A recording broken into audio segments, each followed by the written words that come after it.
Hello दोस्तों, स्वागत है आप सभी का हमारे चैनल पर। आज हम बात करने वाले हैं भोजपुरी इंडस्ट्री के सुपरस्टार चिंटू पांडे का फिल्म राउडी रॉकी के बारे में और जानेंगे इस फिल्म का बजट और बॉक्स ऑफिस कलेक्शन के बारे में। तो चलिए स्टार्ट करते हैं दोस्तों। तो राउडी रॉकी फिल्म 30 दिसंबर 2022 को थिएटर में रिलीज हुआ है।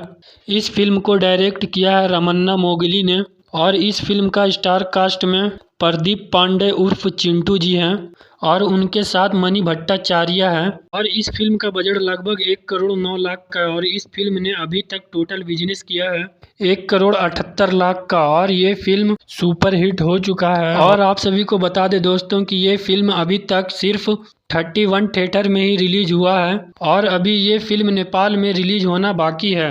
और आप सभी को पता ही होगा दोस्तों कि नेपाल के अंदर भोजपुरी फिल्मों का मांग कुछ ज़्यादा ही है। इतना ज़्यादा है कि नेपाल के अंदर बॉलीवुड के बड़े बड़े फिल्में भी भोजपुरी फिल्मों के सामने टिक नहीं पाते हैं। तो अब देखते हैं नेपाल में रिलीज होने के बाद ये फिल्म लाइफ टाइम में कितने कलेक्शन करती है। वीडियो में बने रहने के लिए धन्यवाद दोस्तों।